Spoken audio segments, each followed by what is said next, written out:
Hey guys, tonight we're headed somewhere quiet, somewhere walled off, brushed with wind and mulberry shadows, where the scent of crushed rose petals drifts low to the ground. You're not here to weed or water, you're just visiting, observing, wandering somewhere you probably wouldn't last an entire growing season, at least not without breaking some very confusing rule about tulip bulbs or sandal color. So, before you get comfortable, take a moment to like the video and subscribe, but only if you genuinely enjoy what I do here. And let me know in the comments where you're listening from and what time it is there. I always love seeing how far this sleepy little history garden reaches.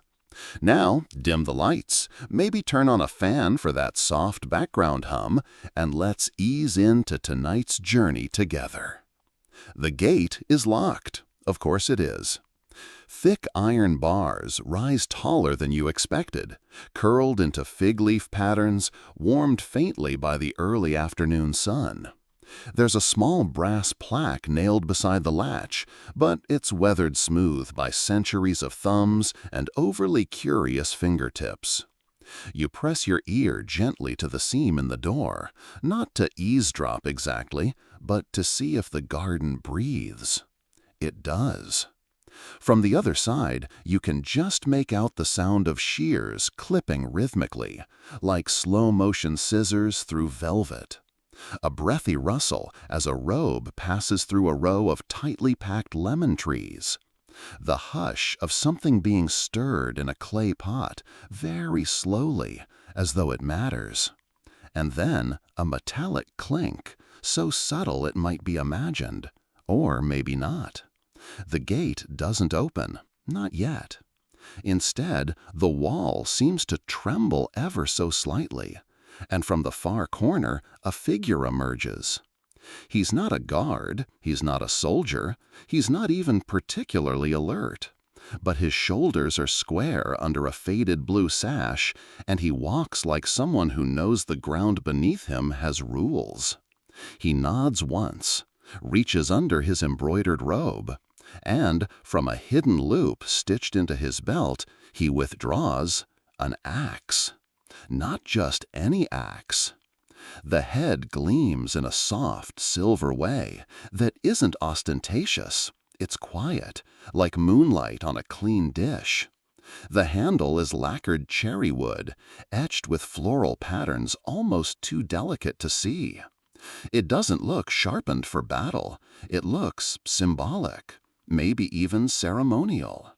And yet, it's real. He holds it with the confidence of someone who has used it before, perhaps on branches, perhaps on more than branches.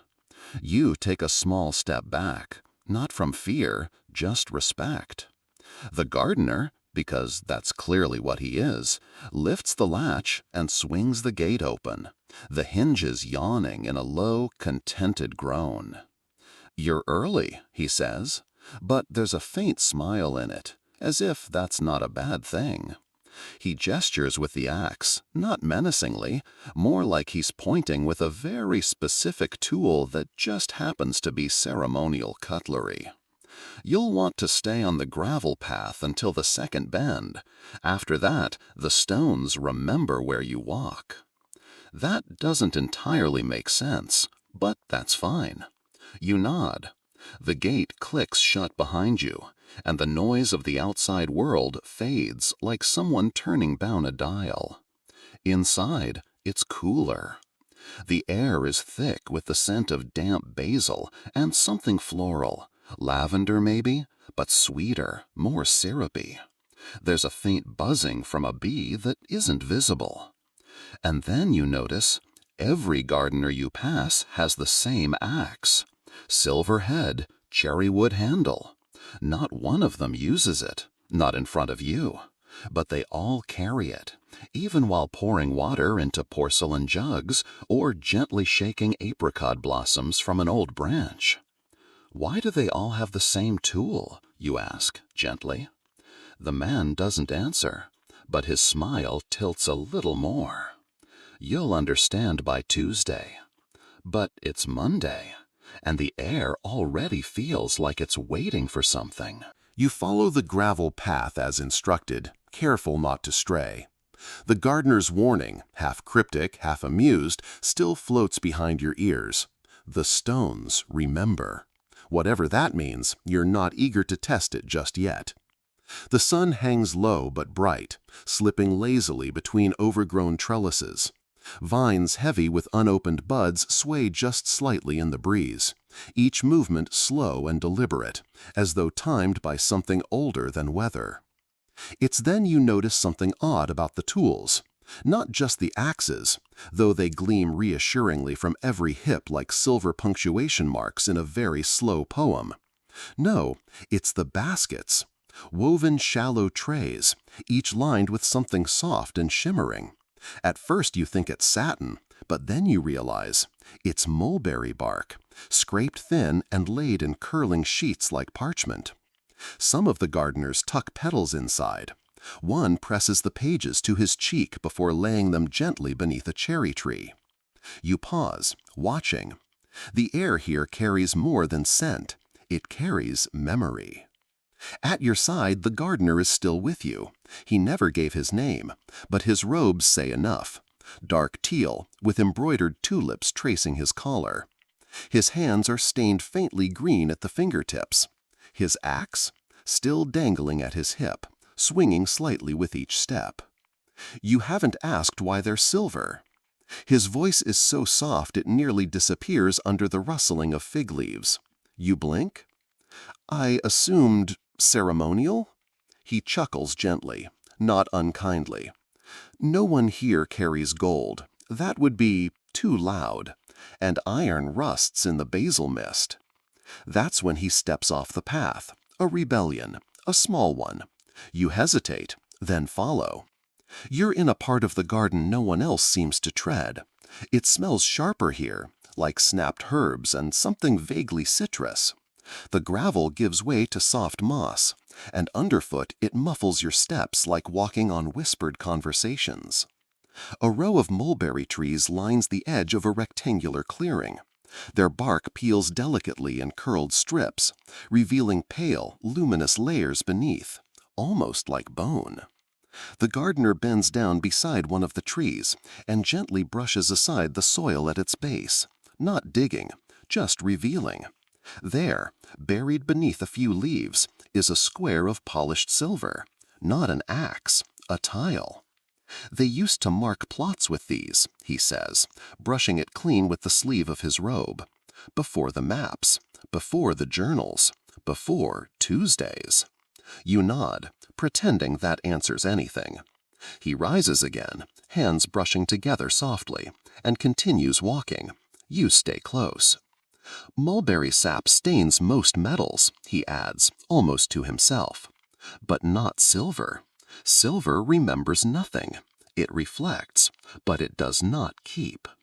You pass under a wooden archway now, wrapped in blooming vines. The flowers are white, soft, with faint pink tips, no two exactly the same. And just beyond the arch is a low stone bench. On it sits a pair of shears, not silver, but bone-handled, polished, waiting. Every gardener here trains with the axe, but not to cut, he says, tapping the hilt of his own tool, to balance, to remind. The bench is warm from the sun. You sit. It isn't the axe's edge that matters, he murmurs, standing above you now. It's the weight, the way it shifts when you hold it, the way your spine listens when it rests there at your side. You tilt your head. So it's not for pruning? He smiles again, almost dreamily. Sometimes a tree must know you could prune it. The breeze lifts a strand of your hair, and you catch the faint scent of sap, sharp, sweet, ancient. High above, a pigeon flutters once, then settles into the crook of a branch, watching. And the gardeners, you ask? Do they carry the axe every day? No, his voice is softer now, only on Tuesdays. You glance down at the path behind you. Gravel, moss, the soft gleam of silver from another hip, just barely visible through a wall of vines. Tomorrow, is Tuesday, and already the garden seems to know. The gardener doesn't say goodbye. He simply walks away, his silver axe catching one last flicker of sun before vanishing into the green. You sit for a while on the warm stone bench, just breathing. The garden breathes with you. You hadn't realized how quiet it had become. No clipping, no sweeping. Even the birds have gone silent, as if watching from the hedges and deciding it's better not to interrupt. There's a soft puff of wind, and with it a ripple of perfume. Crushed marjoram, damp earth, and something vaguely like cinnamon, though it doesn't sting the nose.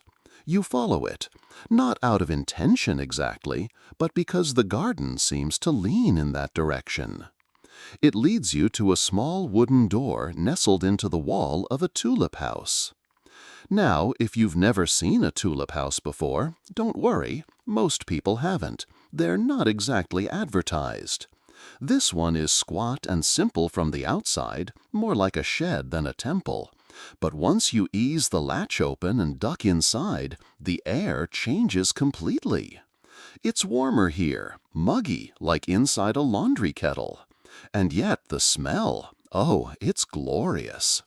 You're surrounded by shelves of tulip bulbs, each one resting in its own velvet-lined wooden cup. The bulbs are pale and firm, some streaked with faint red veins, like marbled porcelain. Lanterns hang from the rafters, swinging lazily, their light distorted through mica panes. Everything glows faintly amber. You walk slowly between the shelves, careful not to breathe too hard. A small sign, carved into the base of a crate, reads, "Silence keeps the petal sweet." There's a rustle. You look up to see a figure hunched over a parchment at the far end of the room. He's small, wiry, with round spectacles slipping down a long nose. His robe is different, brown, speckled with dried saffron stains, and the sleeves rolled up in a way that says he forgets how long his arms are. In his hand, not a quill, a petal. He's writing with a tulip petal, dipped in something dark and viscous, possibly ink, possibly molasses. Hard to tell in this light. "Don't step too close," he says without looking up. His voice is high and papery, like a page being turned. You pause mid-step. The bulbs?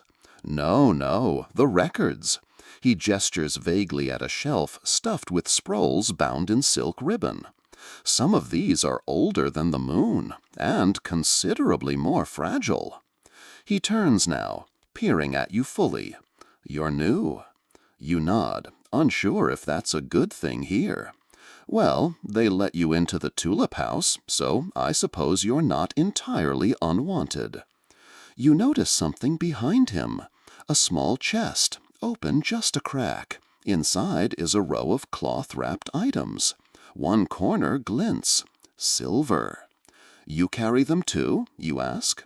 "Of course," he replies. "You can't record a Tuesday bloom without one. Regulation."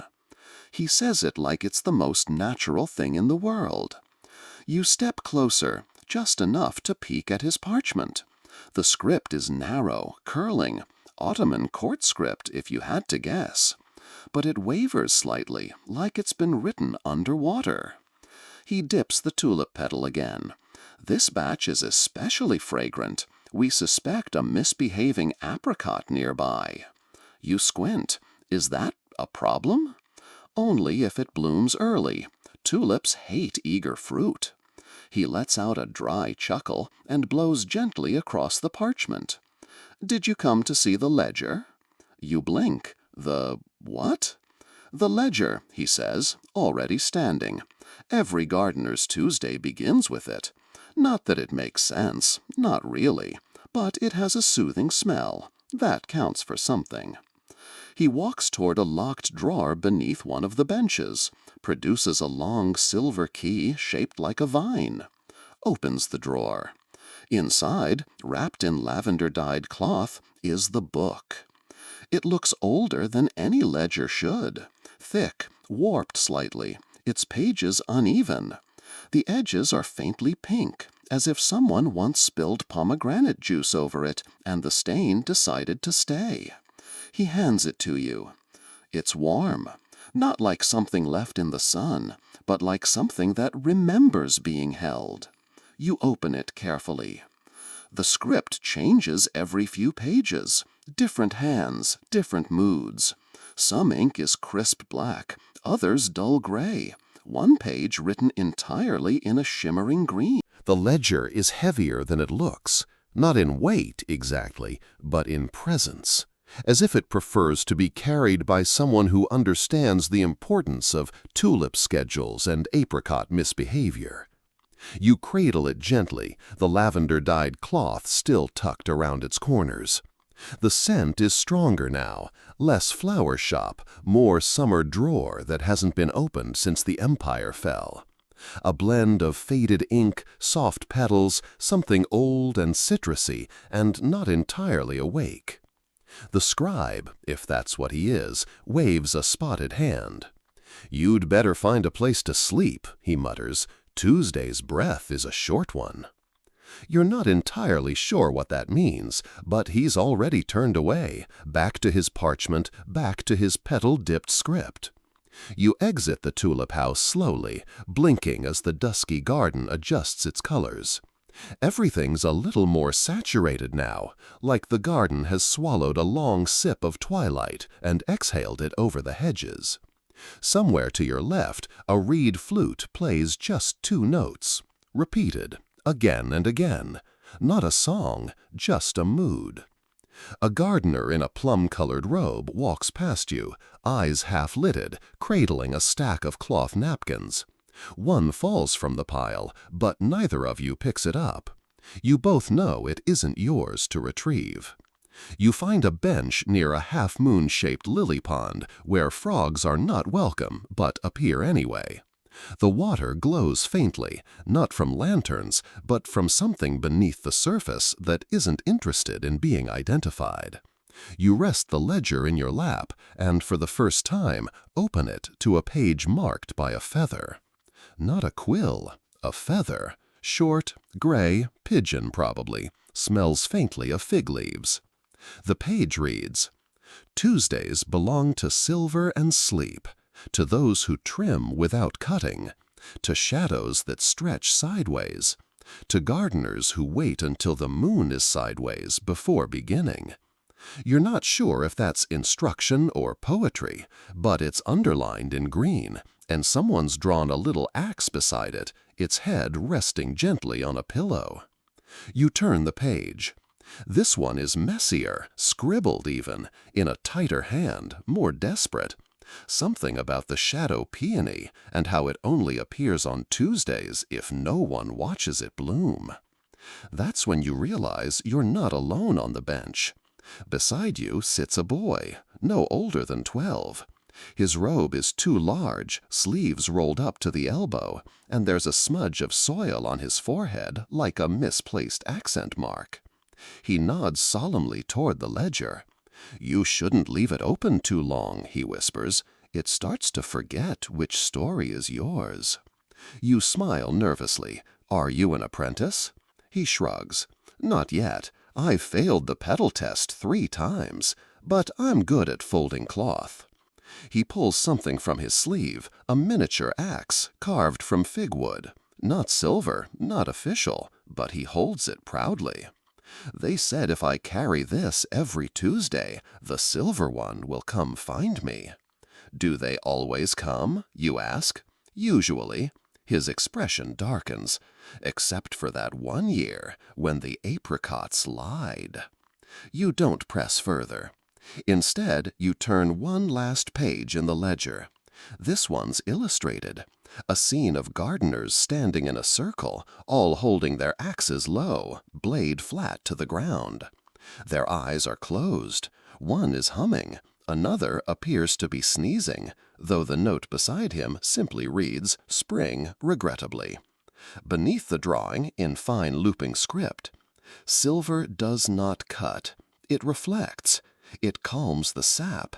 It watches." You close the book slowly. The garden responds. A breeze passes low, rustling the surface of the lily pond, causing one stubborn frog to plop backward with a sleepy splash. "You'll want to sleep by the fennel beds," the boy says. "They're warm, and if the ledger dreams, they can usually catch it." Catch it, so it doesn't float off and wake up in someone else's hands. He yawns. "I'll come wake you if the shadow peony shows up, but don't look directly at it, makes you sneeze ideas." And just like that, he slips off the bench and disappears behind a curtain of jasmine vines, feet barely making a sound. You stand, walk quietly toward the fennel beds, which hum softly under the moon's first eye. They smell like licorice and something deeper, something like old parchment soaked in tea. You settle into the moss beside them. The ledger stays. You wake slowly, but not groggily, the kind of waking that feels like a tide pulling back gently from your limbs, leaving everything soft and heavy in the best way.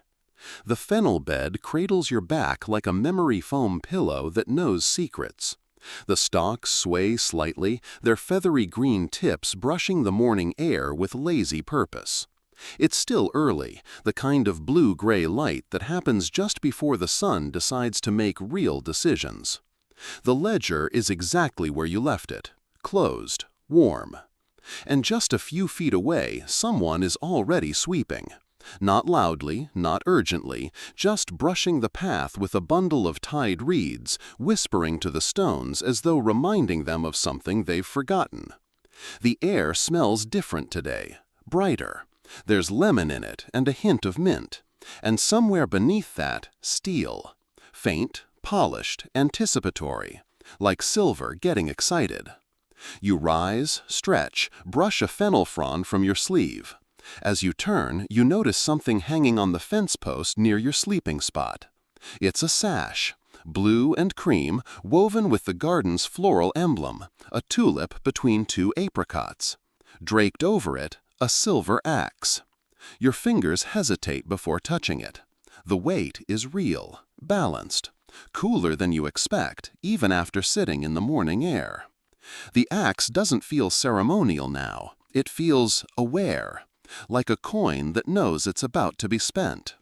As you sling the sash over your shoulder, a voice behind you chirps, "You'll want to be near the cypress court before the second bell." You turn, it's the boy again. No soil on his forehead today. Instead, a small leaf tucked behind one ear, which he pretends not to notice. "Cypress court?" you ask. He nods, already halfway through a fig. That's where the counting begins. If you're not counted, they assume you're moss. Which means? Which means someone trims around you, possibly permanently.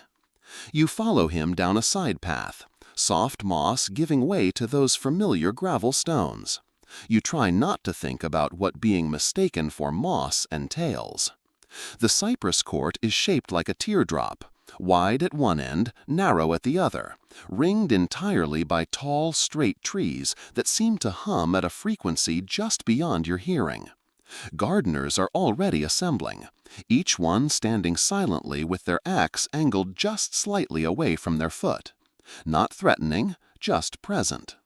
You join the circle, your new sash brushing softly against your hip.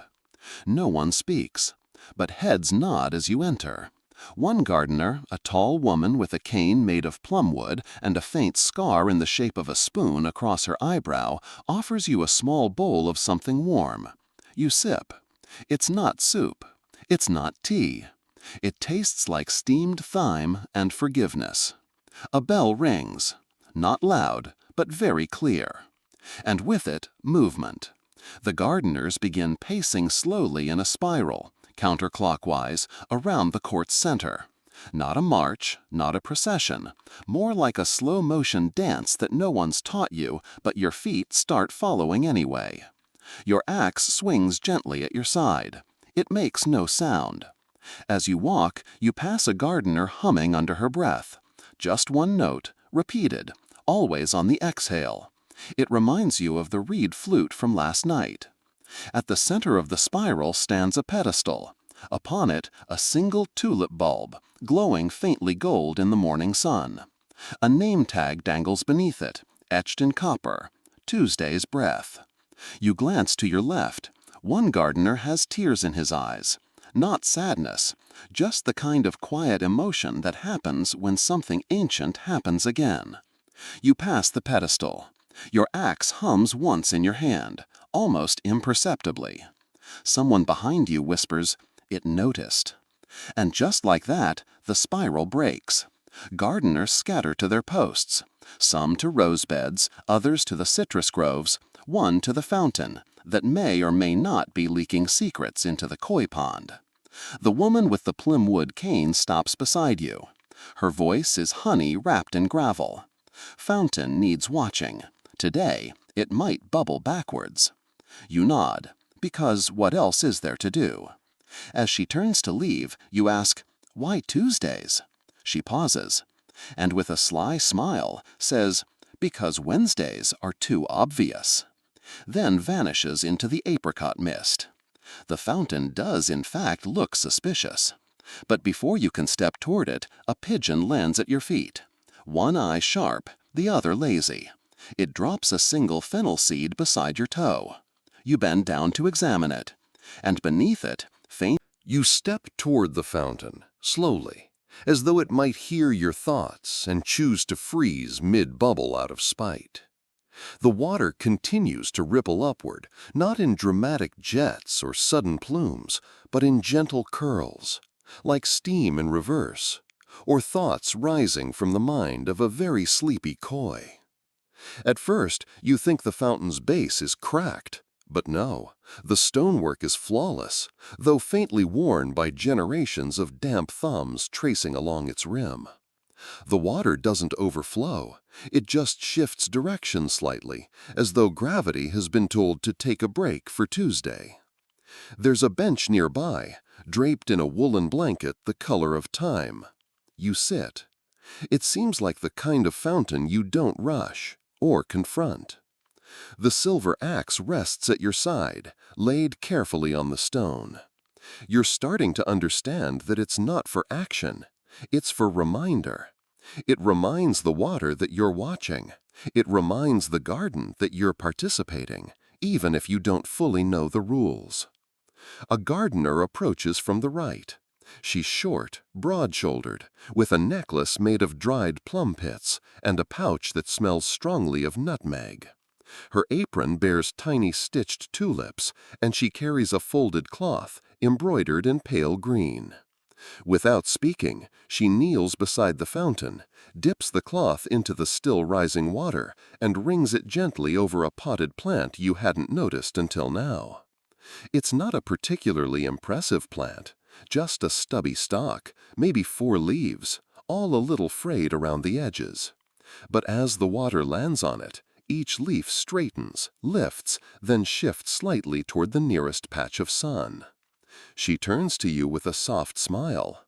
"It doesn't need much," she says, "just proof that the garden is still paying attention." You raise an eyebrow. "The fountain?" "No," she says, "the plant." She pats her pouch once, rises, and leaves. You stare at the plant a little longer. It doesn't do anything else. It simply sits there, proud in its tiny terracotta pot, aware that it was noticed, and that seems to be enough. From behind the fountain, a new sound emerges, scratching. Not of claws, of quill on parchment. You lean to peek, and there, seated cross-legged in a carved-out alcove of ivy and stone, is the same boy from earlier. This time, he's writing. The page in his lap glows faintly, almost imperceptibly, with a soft green hue. He's not using a quill this time, nor a tulip petal. He's writing with his finger, and the words appear anyway. You try not to intrude, but your gaze lingers. He doesn't look up. "It's all right," he says softly. "Most people see ink. I see fennel." You blink? Fennel. Fennel remembers where truth bends. It's good for first drafts. He finishes a word, reflection, and presses his palm gently to the page. The word sinks in, like rain into thirsty soil. They say the fountain only flows like this when someone new joins the circle, he murmurs.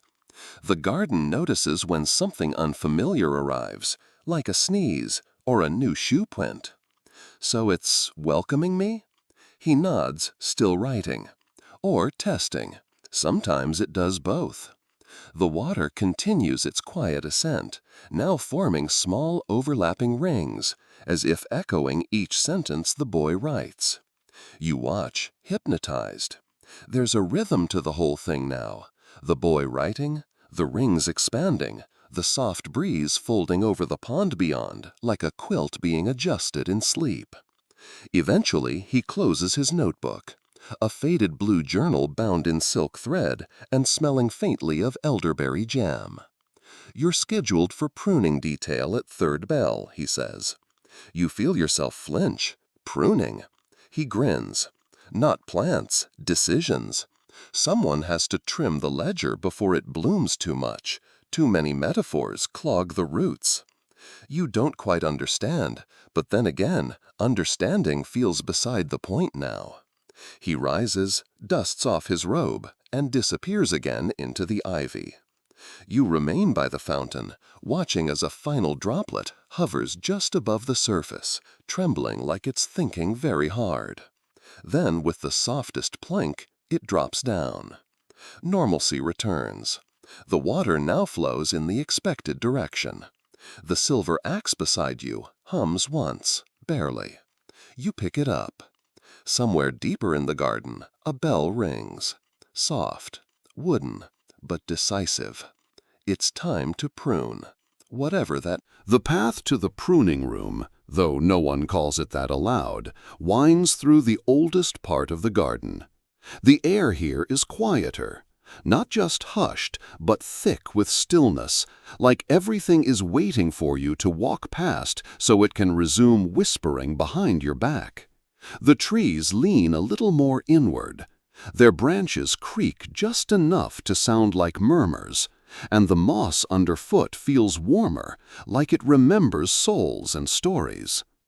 You trail your fingers along a low stone wall where the names of previous gardeners have been etched by hand, not alphabetically, not by year, but by scent.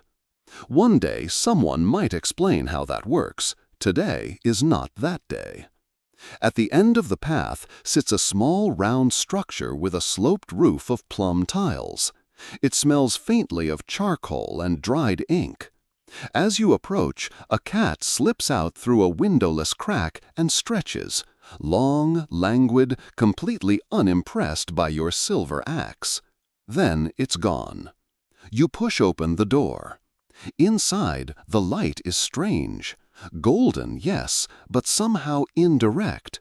It seems to come from below, reflected up from stone bowls filled with water placed methodically in each corner of the room. A low desk dominates the center. On it, the ledger. Or rather, a ledger. Not the one you carried, but its twin. This one is thicker. Its corners are reinforced with pressed mulberry bark, and the clasp that holds it closed is made of braided rosemary sprigs and a single lapis bead. A woman sits behind the desk cross-legged. Her robe is deep moss green, and a ring of coriander stems circles her neck like a necklace meant for whispering spells. She is not old, she is not young. She is exactly the kind of person you'd want editing your dreams. "You've come to prune," she says, her voice a pleasant rustle. You nod. She gestures toward the ledger. Good, it's overgrown. The metaphors are curling into the margins. You step closer and open the book. The first page is fine. Measured script, a sketch of a tulip mid-bloom, a small pressed sage leaf tucked like a comma at the corner. The second page is chaos. Ink spills like vines. A sentence begins, loops back, ends in a doodle of an axe kissing a moon. Someone scribbled, "Don't trust the apricot," 5 times in the margin. The woman slides a pair of pruning shears across the desk. They are silver. Of course they are. But not sharp. You glance at her. They're for intent, she says. You lift the shears. They feel like truth. And then you begin. You don't cut, you suggest. A line rewritten here, a metaphor coaxed back into its pot, a footnote gently tied off with a ribbon of clarity. The shears hum when you're on the right track, tiny vibrations like sleepy bees murmuring approval. One passage resists. It loops endlessly. The gardener knows not what she trims, but the sap does, and the sap forgives. You hesitate. You don't want to erase it, but you guide it, just slightly, into a footnote, a soft landing for a phrase that still matters. The woman nods. Well handled. Some leave that one blooming, and then we have to reseed the margins. You smile faintly. Another bell rings, lower this time, the third of the day. The woman rises, collects the shears, and wraps them again in a cloth the color of old parchment. You've done well, she says. The ledger breathes more easily. You feel it too. The weight in the room has shifted, like a window has opened in a place with no walls. But as you turn to leave, she adds, "Be careful near the shadow paths today. They're restless." Because it's Tuesday, you ask? She doesn't answer directly. Instead, she tilts her head, listening. Because something's been buried. You step out into the garden again, where the light has softened into the gold pink of late afternoon. The breeze has changed. It smells less like mint now, more like cloves, and something you can't name. Ahead of you, a pigeon lands, dragging a ribbon of silk in its beak. It drops it at your feet and hops 3 times. You pick it up. Woven into the fabric, a small stitched axe cradled in a tulip, and beneath it, a word, return. You turn the silk ribbon over in your hands, running your thumb along the stitching. The thread feels warm, faintly static, like something recently removed from sunlight or memory.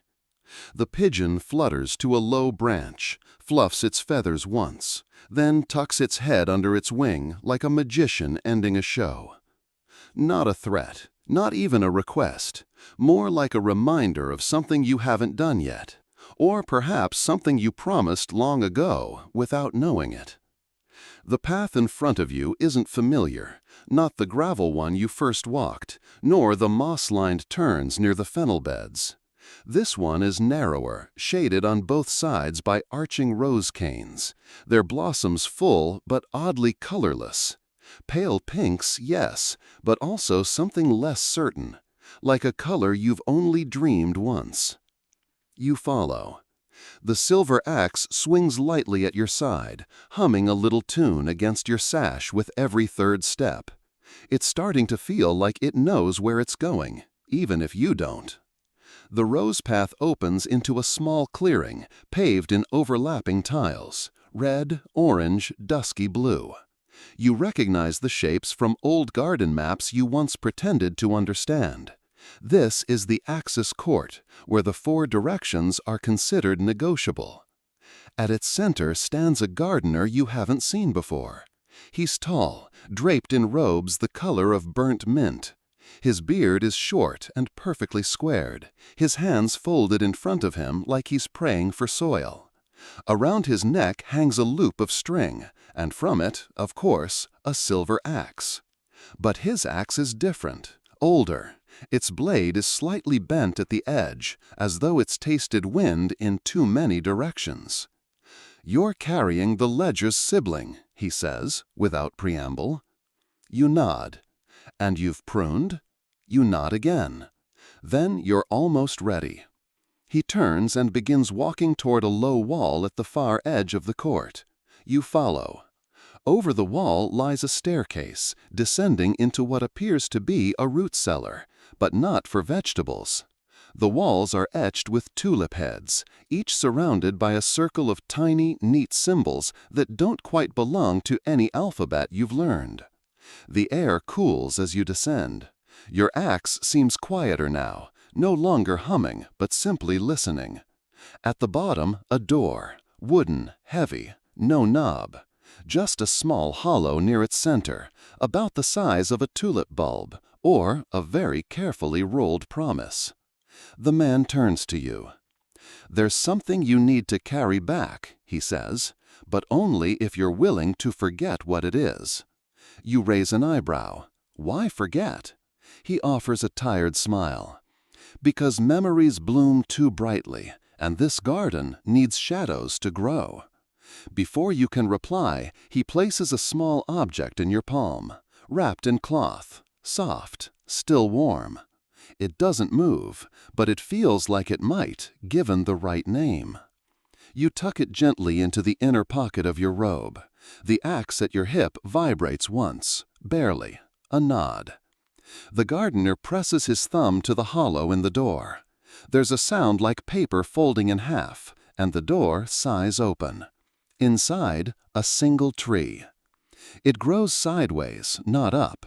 Its branches curl like script across the ceiling. Instead of leaves, it has bookmarks. Slips of parchment flutter in the still air, each one bearing a symbol, a name, or a date that never happened. You step in. The tree doesn't react, but the air around it thickens, as though it recognizes your scent. The man behind you doesn't follow. He only says, "Place the axe at its roots." You kneel slowly. The ground here is soft, not dirt, not moss, something in between. You lay the silver axe gently beside the base of the tree.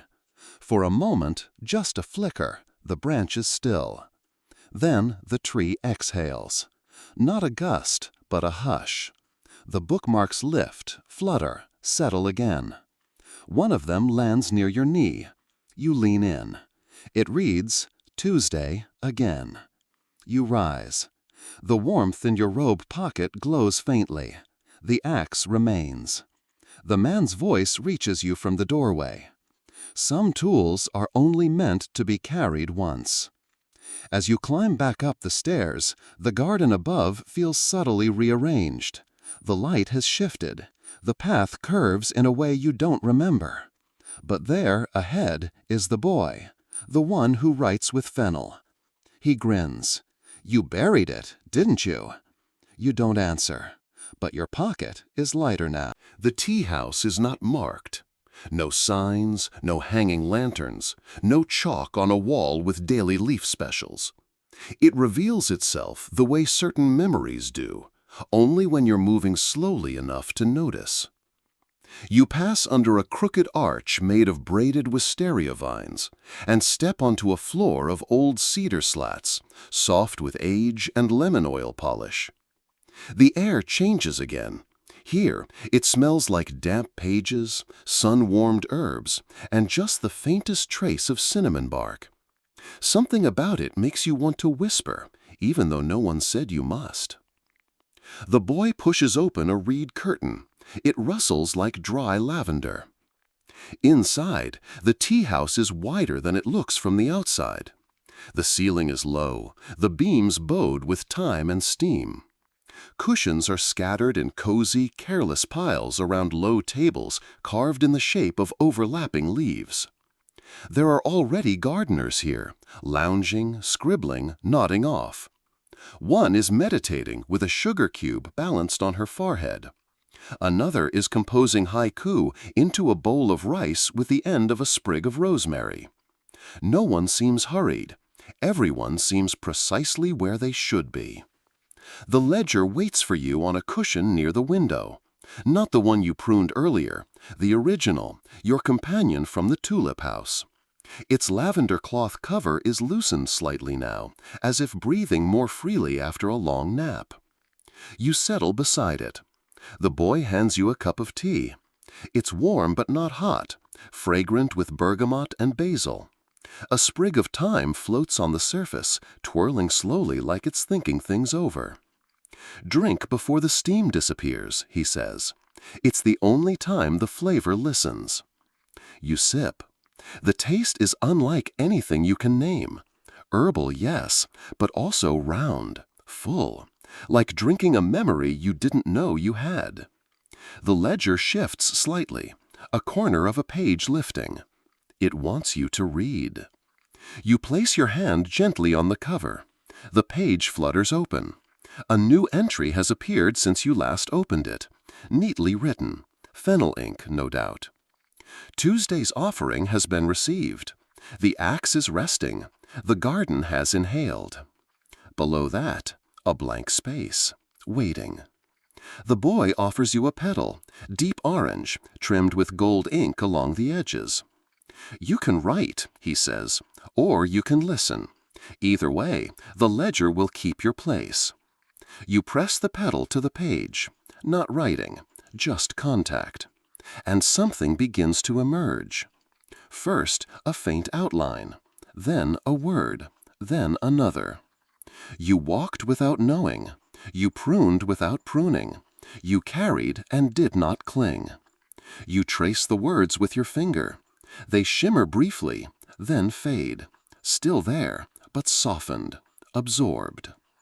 Did I pass, you ask? Not to anyone in particular. A voice from another cushion, an old gardener with a braid of dried chamomile tucked into his sash, answers without looking up.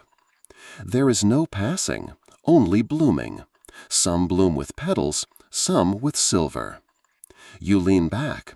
The tea finishes steeping itself as you watch. Outside the window, the garden shifts. A tulip leans closer to the sun.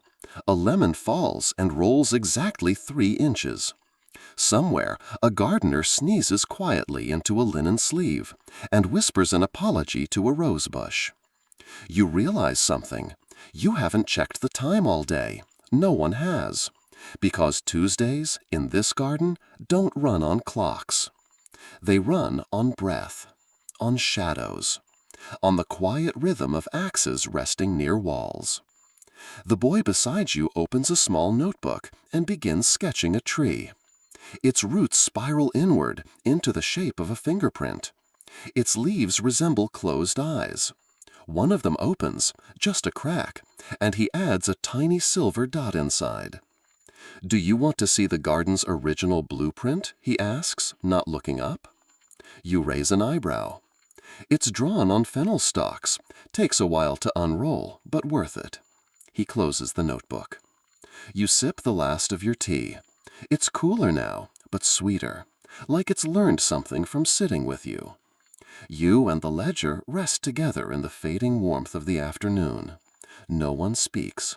No one moves too quickly. And for the first time, the axe at your hip no longer feels like a weight. It feels like punctuation. Later, how much later, you couldn't say, you find yourself back among the citrus groves. The path here is dappled with gold, the light shifting through the layered leaves like lace unraveling very slowly. The oranges hang low and heavy, like they're eavesdropping on every conversation below. Bees float lazily through the air, not buzzing exactly, more murmuring, like they're humming old recipes. Your hands are still warm from the tea. The silver axe is no longer at your side, but you feel its absence like you would a watch you've taken off but still keep glancing toward. There's a kind of memory that sits in the hips after you've carried something meaningful for a time. You pass a gardener perched halfway up a ladder, trimming a branch with a knife shaped like a crescent moon. He nods at you without breaking rhythm. Below him, a basket of discarded leaves, all folded neatly into the shape of ears. You pause near a tree that's taller than the rest. Its bark is carved with tiny tulip blossoms and crescent marks, each one the size of a fingernail. A plaque near the base reads, "The Listening Lemon." Naturally, you lean in. It smells like zested dreams. From somewhere nearby comes a sound, soft, deliberate clapping. You follow it. It leads to a long wooden table set up beneath a trellis of woven fig branches. Gardeners sit on both sides, each with a small stack of cards in front of them. Some have symbols, others leaves pressed into them. One woman fans her cards like she's sorting a deck of fortunes. At the far end sits someone new, or perhaps not new, just well hidden until now. He wears a robe striped in black and dusty violet, and his left eye is covered with a circle of soft green cloth, fastened by a pin in the shape of a fennel bulb. His other eye is bright, but quiet. He gestures to the empty seat beside him. "You're just in time for the sorting," he says. His voice is a little like gravel falling into velvet. You sit. In front of you, a card. Blank. He nods toward it. Press your thumb there. Don't worry, it only remembers the good bits. You do. The card warms. Faint letters emerge. Pruned. Carried. Returned. He smiles. You're ahead of schedule. The gardener to your left leans over and whispers, "This is the part of Tuesday that smells the best." She's not wrong. The wind shifts, bringing notes of stewed cherries, pencil shavings, and something like old cedar mixed with rain. The man with the eye patch begins shuffling the remaining cards. Everyone has a task, he says. Some gather, some stir, some ask the frogs how their knees are doing. He hands you a new card. It reads, "Stir the ink." You raise an eyebrow. He grins. The ink doesn't stir itself, especially not on Tuesdays. You follow a twisting path behind the fig trellis, led by faint blue chalk marks drawn along the stones. It takes you to a shed the size of a generous wardrobe. Inside, shelves of bottles, glass, clay, some sealed with wax, others with dried apple peel. A kettle rests over a low flame, bubbling gently. Next to it, a bowl filled with what can only be described as pre-ink. It's purple, but not fully committed to the color, more like a deep indecision. You pick up the wooden stirring rod. It's carved with tulip leaves and tiny script along its handle. Stir widdershins on Tuesdays, unless it's raining memories. You begin stirring, slow, counterclockwise, just as instructed. The mixture thickens, sighs, darkens to something that resembles the color of dusk falling on forgotten words. With each rotation, a scent rises: fennel, lavender, old paper, and, unexpectedly, apricots. A faint voice from the corner. Historians still argue whether apricots were ever used in the original ink. Some claim it was plum-skins. Others say it's metaphor. You turn, but no one is there. Of course not. You keep stirring. Eventually, the ink settles, calm, ready. You bottle it gently in a clay vessel marked with a tulip bloom and a crescent moon. As you leave the shed, the sun has begun its long exhale toward the horizon. The shadows in the garden stretch with it, curling under benches, lengthening over paths, brushing the knees of slow-moving gardeners like sleepy cats. You walk back toward the sorting table, bottle in hand. The man with the patch greets you with a bow so small you almost miss it. "You stirred well," he says. The ink stopped humming. He takes the bottle, presses it to his forehead for a moment, then tucks it into a leather pouch. "Now take this," he adds, handing you a folded slip of bark. It reads, "See the crooked quill before nightfall." You nod. And the path beneath your feet changes just slightly. The stones rearrange themselves. And you follow. You follow the rearranged path, its stones now forming a soft zigzag that seems less about efficiency and more about mood. Each footstep makes a muted crunch, like walking across lightly toasted breadcrumbs. The shadows continue to stretch lazily as the sun leans deeper into the afternoon. Amber now, full of that particular warmth that knows how to say goodbye without urgency. The bark slip in your hand points you to the crooked quill. You don't know what it is yet. Not a person, probably. Too quiet for that. Not a literal quill, either. Nothing in the garden is so straightforward. But the path is confident, and you've learned not to second-guess anything paved with rosemary borders. As you round a bend between two oversized fennel plants, so tall now they could double as parasols, you come upon a low wooden building with a roof of pressed mulberry leaves. A sign above the door is written in ink so faded it only reveals itself when caught in slanted light. There it is, the crooked quill. The door opens before you touch it. Inside, it smells like burnt sugar and wet parchment. Not unpleasant, just specific. The light is dim, filtered through thin panels of oiled paper that cast a gentle golden wash over everything. Shelves line the walls, each crowded with scrolls, folios, stray petals used as bookmarks, and stacks of folded paper tied with twine. In the center of the room sits a writing desk. The wood bowed slightly, its grain marked with ink spills and grooves worn by decades of leaning wrists. Seated behind it is a man with hair the color of dried thistle and spectacles so round they make his eyes appear permanently surprised.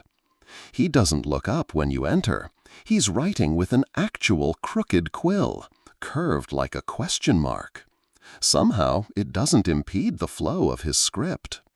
"You brought the ink," he says, voice soft, like paper being torn in a dream. "Good. It's been a restless week." You nod and place the clay bottle gently on the desk. He uncorks it, sniffs once, and mutters, "Apricot, of course."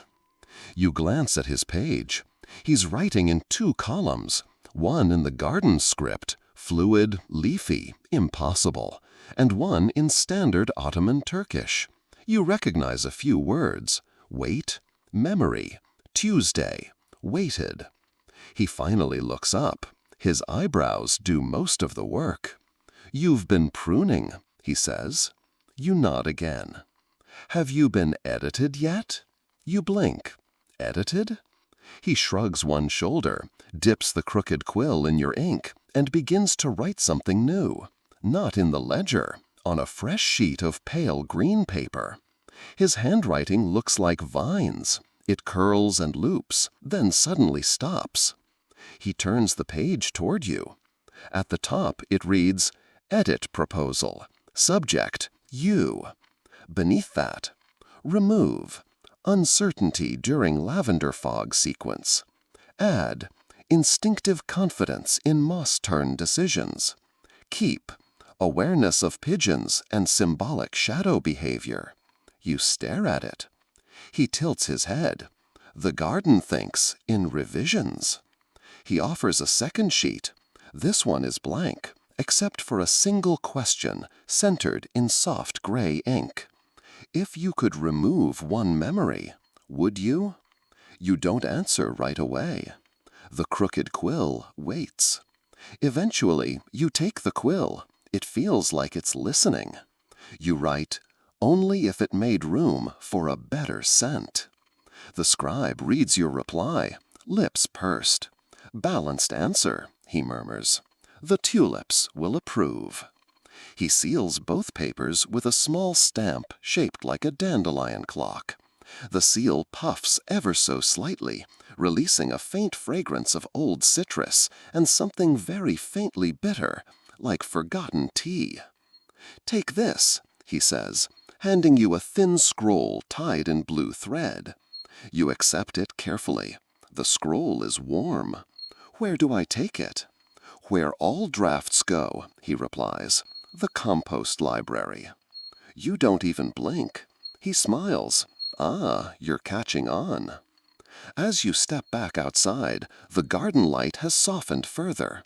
The breeze carries more lavender now, a sleepy one, the kind that wraps around your ribs and suggests hammocks and whispered poetry. You walk with the scroll tucked beneath your arm. The garden is quieter now, not silent, but hushed in that particular way libraries grow hush after sunset, when the pages start reading themselves. You wander without a destination. The path beneath your feet unfurls like it's glad you're not in a hurry. Your steps are slower now, more circular, as if the garden is subtly teaching you how to move on Tuesdays. Less like a visitor, more like mist. Somewhere in the distance, someone is trimming the edges of a shadow. It sounds like scissors through heavy silk. You pass a cedar bench where a gardener is gently brushing a book's spine with a feather duster made of dried chamomile stems. He looks up and nods without pausing his work. The feather leaves behind a faint scent with every pass: clove, ink, and a hint of lemon bread. Your hands are empty for the first time in hours. No axe, no ledger, no scroll. And yet they feel full, like they've held meaning long enough that some of it soaked in. A small bell rings, not the official kind, but one that dangles from a high trellis covered in moonflower. It sways just slightly in the breeze, even though there's no wind. The chime is soft and round and slightly amused, like it's laughing at a joke it heard from a tulip. That's when you realize the garden is guiding you again. You find yourself near the edge of the herb spiral, a tightly coiled patch of marjoram, rosemary, thyme, and mint, spiraling inward like a snail made entirely of kitchen dreams. A gardener there is humming as she repositions small flat stones with words painted on them. Pause, return, forget, breathe. You catch her eye. The spiral doesn't trap, she says softly, as if continuing a conversation you haven't started. It reminds. She gestures toward the center. There's someone waiting. You step carefully inward. The smell grows richer, layered. Basil, crushed lavender, something sweet and resinous, maybe frankincense? The kind of scent that seems to hum near your collarbone. At the spiral's heart stands an elderly gardener with a shawl made entirely of interwoven dried tulip petals. They rustle as she turns, her eyes gentle but sharp. In one hand, she holds a basket filled with coins that aren't coins. Small round tokens carved from bark, bone, polished stone. She looks you up and down, then lifts one from the basket, presses it into your palm. It's warm, lighter than it should be, inscribed with a single word: remember. You glance up. What is this? Her reply is slow, like a door creaking open. A memory you haven't had yet. It will find you later, likely near water. You nod because what else does one do? She pats your shoulder. Now go, you're late for the nap. The nap? She smiles. Every Tuesday ends the same way, even for the awake. You leave the spiral feeling like you've taken something with you, though your pockets remain empty. The nap house is easier to find than you expect. A grove of plum trees parts gently as you approach, revealing a round thatched hut with windows open to the breeze, and a soft, continuous sound from inside, like blankets being fluffed by clouds. Inside, the floor is covered in mats, soft and low, each one warmed faintly by embedded stones that smell faintly of cinnamon. Gardeners lie curled on their sides, arms tucked under cheeks, their breaths rising and falling like tide rhythms. You find your mat easily. A little blue thread stitched at the corner marks it for you. No name, just presence. A linen sheet has already been folded back. You lie down. The moment your head touches the pillow, the smell of crushed fennel and sage wraps around you. A breath. Another, and then a whisper. It isn't spoken aloud, but you hear it anyway. Do not wake too quickly. Let the silver rest. Your eyes close, and for the first time all day, you're not thinking about the ledger, or pruning, or apricots that may or may not be lying. You're thinking of a garden that moves slightly when no one's looking, and a tree that grows sideways, and a fountain that sometimes forgets gravity. You're thinking of warmth, of rest, of Tuesday. And somewhere, just at the edge of sleep, you hear it. The axe you buried, humming softly in its new root. When you wake, you're not quite sure how much time has passed, an hour perhaps, or the lifespan of a very considerate cloud. The nap house is dim now, lit only by a few oil lamps flickering low in glass bowls. The other sleepers are still curled beneath their linen sheets, breathing in sync, like instruments in a song played entirely by silence. You rise slowly, careful not to ruffle anything but the air. Your body feels different, lighter, not from rest alone, but as if something inside has unknotted. There's no stiffness, only the gentle ache of softness returning after being folded too long. By the doorway, someone has left a shallow wooden bowl filled with almonds dusted in lavender sugar. A note carved into the side reads, "Eat one if your dreams were polite, eat two if they weren't." You eat one, just to be safe. The garden outside has shifted tone again. Evening now, that amber-blue hour when colors grow thicker, edges blur, and sound moves slower. The air smells of rosemary smoke and drying apricot leaves. You don't see anyone immediately, but you hear them, shuffling, laughing softly, one gardener humming the Tuesday theme under their breath. The path in front of you is lit by small floating lanterns, not attached to anything, just drifting slowly, a few inches off the ground, bobbing as if carried by invisible frogs on vacation. Each one contains a different herb: basil, lemon balm, thyme. You follow them. They take you past the mulberry trees again, now darker, casting long shadows like thin fingers reaching over cobbled stories. The benches are mostly empty. A pair of gardeners play a wordless board game involving dried petals and walnut shells. One of them gestures at you with a sleepy grin. Careful, the moon's been in a meddling mood today. You wave politely and move on. The lanterns guide you to a familiar place, the tulip house. It looks different at night. The outer walls shimmer faintly. There must be mica mixed into the clay, because they catch the moonlight like water held still. The door creaks open at your touch, just slightly. It was expecting you. Inside, the air is cool again, and still heavy with the scent of petals and old parchment. You notice it immediately. The tulip bulbs are glowing now, not bright, but with a low golden pulse, like fireflies trapped in wax. At the far end of the room, a new figure waits. Tall, wrapped in a robe the color of midnight fennel. A silver chain loops from shoulder to waist, and hanging from it, a small pouch tied shut with lavender thread. The figure does not speak right away. Instead, they gesture toward a stool placed at the center of the bulbs. You sit. They reach into the pouch and withdraw something very small, a seed, no bigger than a pepper flake. They place it gently in your hand. It hums. "You'll plant this," they say, their voice deep but frayed at the edges. "Not tonight, but soon, when the soil forgets your name." You blink. They continue. It is not an ordinary seed. It grows only from silence, only when no one is watching. What does it become, you ask, instinctively whispering. Historians still argue, they reply. Some say it grows into a path. Others claim it becomes a sound.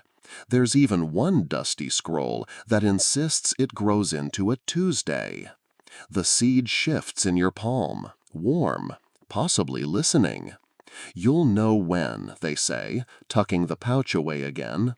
But you mustn't be holding anything else. No axe, no tea, not even regret. You nod. Outside, the bells begin their slow chime again. Not an alarm, more like a sigh repeated across distance. The figure gestures for you to follow. You do. They lead you out of the tulip house back into the darkening garden. The stars have started peeking out, shy, slow, unsure if they're early. Above, the moon stretches like a cat in a clean basket, silver and plump. You reach a small grove of lemon trees. The ground is soft here, and one of the trees leans too far left, as if tired of pretending. The figure points beneath its roots. This is where the first axe was buried, they say. The new sash fits easily across your shoulder, as if your body had already shaped a space for it. The fabric is cool at first, smelling faintly of mint and old ink, but warms quickly as you walk, settling against your chest like an exhaled thought. The stitched tulips seem to shift under your touch, not physically, but in memory. You can't recall whether there were 6 of them or 8. Now there are 7. The figure in the midnight fennel robe does not follow. You glance back once, just once, and they're gone, vanished between 2 leaning lemon trees without so much as a crunch of gravel or rustle of leaf. Typical Tuesday behavior. The garden is softer now. Paths you've walked before feel slightly different, broader here, narrower there, as if the plants have been quietly rearranging themselves in your absence. A bench you could swear was carved from cedar now smells of sandalwood. The stars overhead blink in unusual patterns, like someone is testing out a new constellation. You pass a gardener reclining in a hammock tied between 2 olive trees. She's reading a book titled The Reason Wednesdays Were Cancelled. She offers a lazy salute as you pass. "Mind the ivy gate," she calls. "It's been moody." You keep walking, and sure enough, the ivy gate is indeed temperamental. It sits halfway open, draped in vines with leaves like tiny green ears. As you approach, the leaves seem to twitch, not unfriendly, just fussy. You gently tap the wooden frame and whisper, "Just passing through." The vines loosen. Through the gate lies a familiar clearing, the place with the sideways growing tree. You stop. You hadn't expected to return here. The roots still spiral outward like script. The branches still dangle their parchment bookmarks, some fluttering despite the windless air. But now there's something else at its base, a small round stone marked with your own initials, traced in silver. You kneel. The initials weren't there before, but you're not surprised. The garden is polite like that. It marks what matters without requiring permission. Beneath the stone, a folded paper rests. You lift it gently. The edges are frayed, as if it has been written and rewritten many times.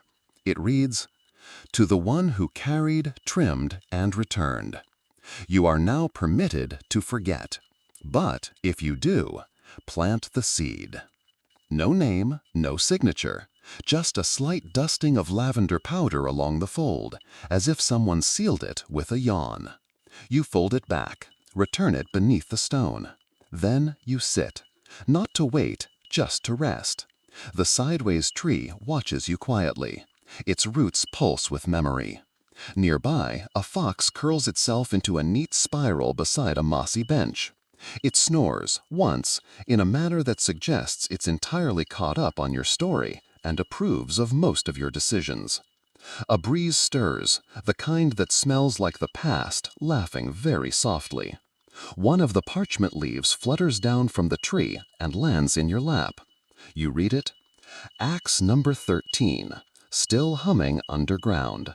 Content. You smile. Of course it is. Far off, a flute plays. Just 3 notes, repeated gently. The same rhythm you heard on your first afternoon here. The stars have come in fully now, unafraid, each one bright and a little smug. The moon leans closer, casting silver across the garden, catching in dewdrops, pooling in the folds of your sash. You look down at your hands. They are ink-stained, herb-scented, a little dusty at the knuckles. They have done a Tuesday's work. And somewhere inside your robe, the seed is still waiting. Not urgently, not yet.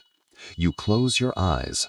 Behind your eyelids, the garden rearranges itself once more. You awake, or perhaps rise, from a moment of quiet that wasn't quite sleep. The sideways tree is still beside you, branches murmuring in a language only dusk understands. The parchment leaves rustle without falling. Overhead, the moon has shifted again, now caught behind a thin wisp of cloud like a secret hiding in gauze. You stretch, not because you're stiff, but because it seems like the respectful thing to do after borrowing so much stillness from the garden. Somewhere in the distance, a gardener strikes a small brass gong. It rings just once, clear and round. You feel it in your ribs before you hear it. It's not a call, it's a permission. Time to walk again. You cross the clearing with slow steps, passing the little fox, still snoring in loops. As you leave, it lets out a soft sneeze, twitches its ears, and rolls over without waking. The path curves downward now, gently, like the slope of a shoulder. You're entering a lower part of the garden, where the soil grows darker and everything smells more like memory than plant.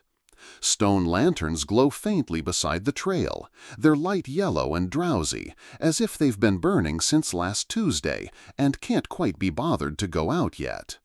You pass a low stone wall marked with words etched in dozens of scripts. Some look like curling vines, others like ladder rungs, one like a row of carefully arranged tulip stems. Most of them repeat a single idea. What you bury is not gone. It simply grows in new directions. Eventually, you reach the pool. Not the fountain, this is different. Still, round, perfectly circular, about the size of a small room. Its surface reflects the sky with such accuracy that you wonder, briefly, if you're staring up or down. At its edge stands a woman in an apron stitched with moons. She's holding a ladle made of bone, and she's stirring the sky. She looks up, smiles. You're just in time for the water draft. You approach, and she dips the ladle again, then pours a single scoop into a wide, flat bowl. Inside the bowl, stars ripple. She offers it to you. "This isn't for drinking," she says gently. "It's for remembering." You peer into the bowl. The surface moves slowly, images forming and fading, like thoughts that forgot where they were going. You see a flicker of the fountain bubbling backwards, the boy writing with fennel, the crooked quill, the ledger, the axe, the single pressed petal, the spoon-shaped scar on the gardener's brow. And then, finally, you. Not exactly you, a silhouette maybe. Walking through the garden, silver axe at your side, eyes half-lidded, face turned towards something just out of reach. You seem calmer than you feel now, more settled, like someone who's learned the difference between carrying and holding. The woman takes the bowl from you and tips it slowly back into the pool. The reflection vanishes. The ripples fade. The moon above resumes its watch without comment. "Thank you," you say. She nods. "You've stirred well today." You smile. That phrase again. She reaches into her apron and hands you a cloth. Pale linen, neatly folded. On it is embroidered a small, perfect spiral, no larger than a button. "For your pocket," she says, "in case you forget where you planted the seed." You tuck it away without looking. You already know it will be there when needed. The wind shifts. The scent of rosemary returns, brighter now, fresher, as though filtered through clean paper. You recognize the air of transition. Something is ending, or beginning, or folding itself neatly like the cloth in your pocket. You walk back toward the garden's middle, following a trail of light that seems to rise from the stones themselves. The bushes lean inward as you pass, brushing your arms like friends who aren't quite ready to say goodbye. Near the central courtyard, you see them, the other gardeners. Some you've met, others only glimpsed. The one who folds cloth, the one who stirs ink, the one who edits metaphor with silent scissors, the woman with the cane made of plumwood, even the pigeon, yes, that pigeon, perched proudly on a watering can as if daring gravity to question it. They are gathered in a soft crescent, watching as a bell is lowered from its archway. not rung, just placed gently on the moss, as if the day has finished speaking and now wishes only to rest its voice. One gardener lights a candle and passes it to the next. When it reaches you, the flame is steady, not hot, not urgent. You hold it, then pass it along. The flame. You stay with them for a while, silent, candleless now, but fully present. The circle holds, not tight like a knot, but loose like a sleeve that's been worn just enough to fit everyone who's ever slipped an arm through. The candles make no smoke. Their light pools at your feet, warm as tea and twice as forgiving. Someone starts humming. Not a tune, really, just a low, steady line of sound that weaves between the gardeners like thread pulled through a worn seam. Others join in slowly, until the courtyard resonates gently, a kind of lullaby meant not for sleep, but for softening the bones of a long day. You think of the ledger again, not because it calls to you, but because a breeze carries its scent past your cheek. Lavender, ink, and something you can't name. Possibly time, possibly time. You close your eyes. When you open them, the candles have gone out. The courtyard is lit only by starlight now, the moon's edge blurred, like it too is growing sleepy. A gardener you don't recognize steps forward. He holds a basket filled with small folded papers, and one by one he offers them out. No one takes more than one. No one reads theirs aloud. Yours is handed to you with both hands. You unfold it gently. It reads, "You have trimmed without cutting. You have planted without knowing. Now walk where the garden walks you." You fold it again. Slide it into your sash. The crowd begins to drift, not scatter, not disperse, just soften. Some step back into the trees. Others find empty benches and sit with the contentment of a drawer that's just been perfectly organized. You walk. No destination this time, just a direction. Forward. Through the tall rosemary hedges. Past the stack of wordless journals near the compost shelves. Past a line of freshly polished tools all laid out on velvet cloth. Spades, pruning hooks, trowels, all resting like musicians between performances. You pause by one. A silver axe. Not yours, not exactly, but familiar. It lies beside a tulip bulb and a strip of bark. On the bark, a word carved clean. Again. You touch the axe's handle with 2 fingers. It hums. Once, then quiets. You move on. Soon you arrive at a path you don't recognize, which at this point no longer surprises you. The ground here is softer than moss, spongy, warm, faintly aromatic. The trees lean farther apart, and the sky above them is clearer now. The stars feel less like distant diamonds and more like small, polite eyes. Ahead, a gardener stands beside a ladder. It leads not up into a tree, but down, into a square opening in the ground, framed in smooth stone and wrapped in clover vines. He nods as you approach. You don't have to go down, he says, but it's where the roots keep their quietest thoughts. You hesitate only long enough to let the moment breathe. Then you descend. The steps are wide and worn, and they glow slightly with that same mica shimmer from the tulip house walls. As you descend, the scent deepens. Soil, ink, aged lemon peel, a trace of apricot. At the bottom, a room. Round, low-ceilinged, lit by a ring of floating orbs. Along the walls, niches filled with scrolls, stones, folded cloth, bundled petals, feathers, and tiny bells that have not rung in years. In the center, a chair, low, cushioned in moss. You sit, and you wait. Not for something dramatic, just for the garden to settle around you. A panel in the wall shifts, a drawer perhaps. Out slides a new item, a strip of paper with 3 lines written in brown ink. The axe reflects. The tulip listens. The gardener remembers. You smile. Another drawer opens. Inside, a single tulip petal, pressed, dried, edges still tinged with gold. You take it. The moment your fingers lift it from its resting place, the orbs around you dim. Not darkness, just invitation. You close your eyes again. The moss chair sighs softly beneath you. The petal in your hand pulses with a low, even warmth. Above you, the garden breathes in. You don't open your eyes right away. The petal remains in your palm, light as breath. It radiates that same warmth you've come to recognize in this garden, gentle, non-invasive, the way a sunbeam might sit on your shoulder without asking for attention.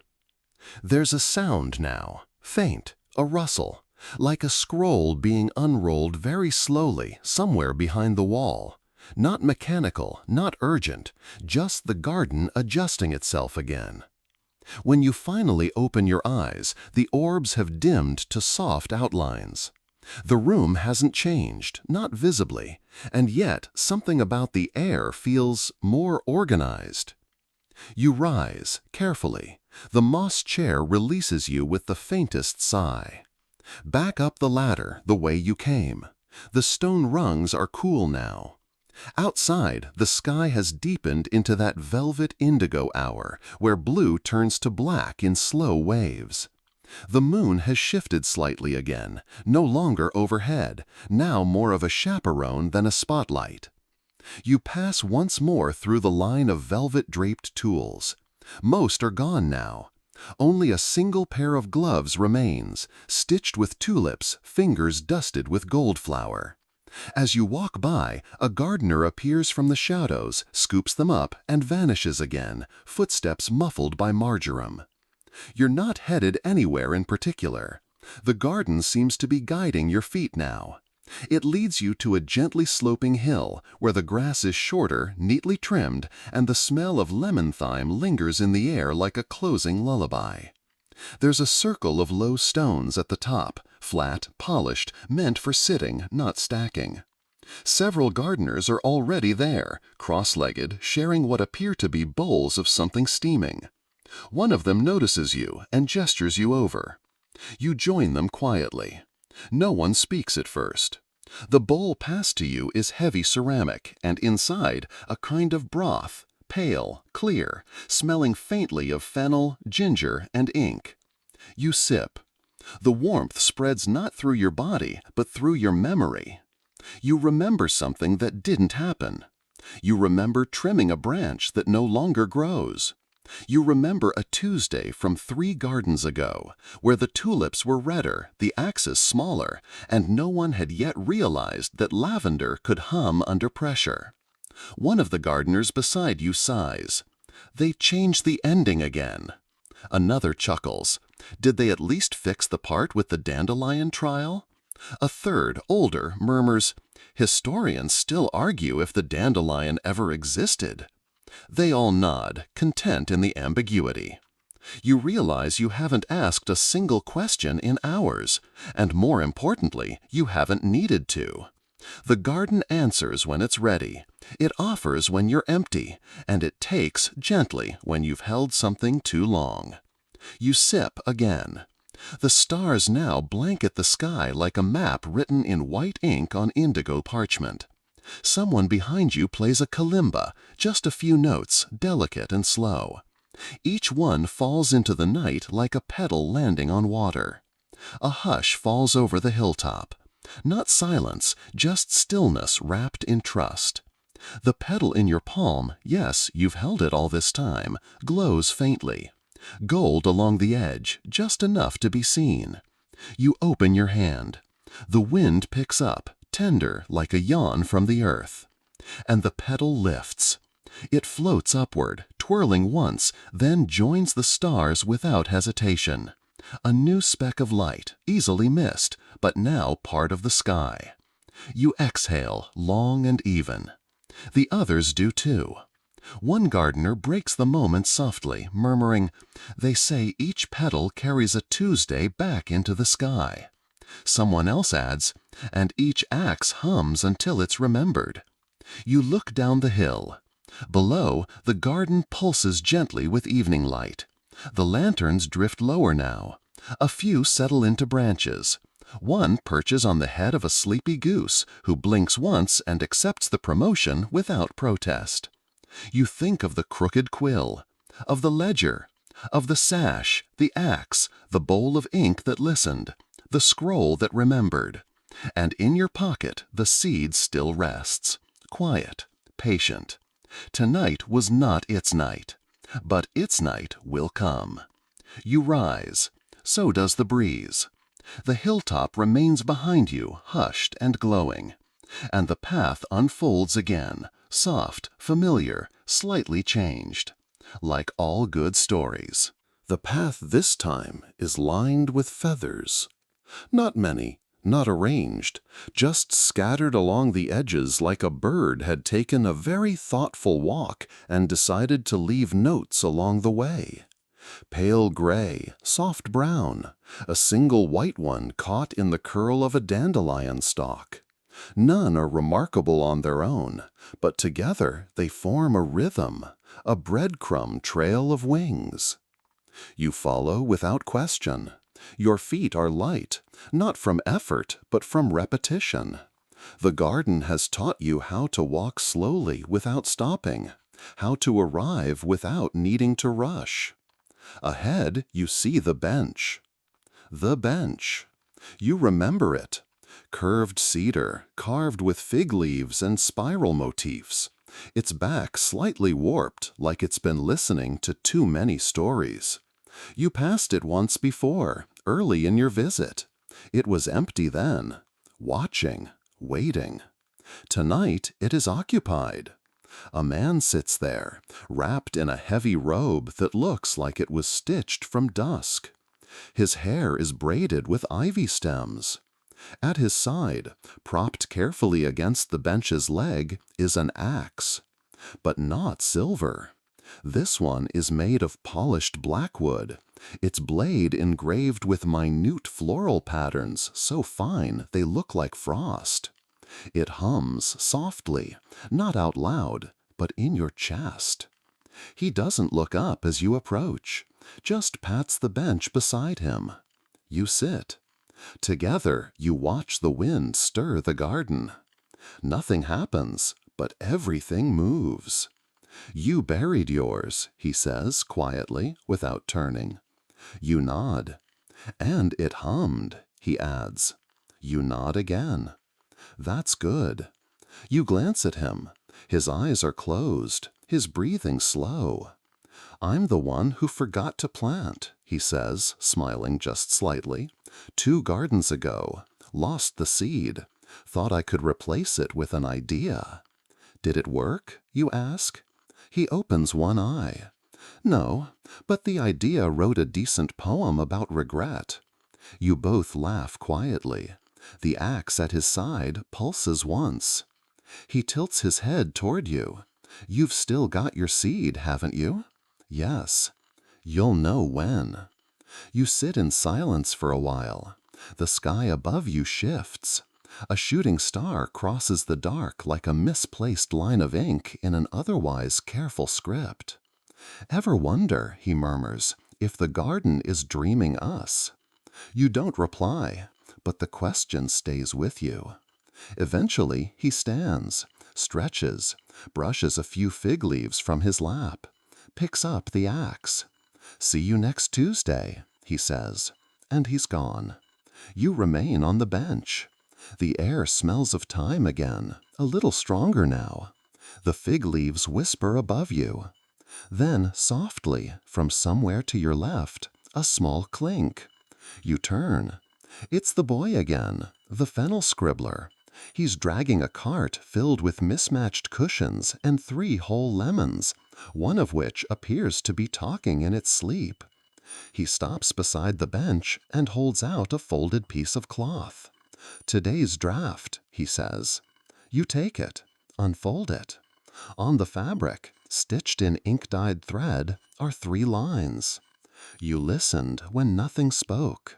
You rested before you were tired.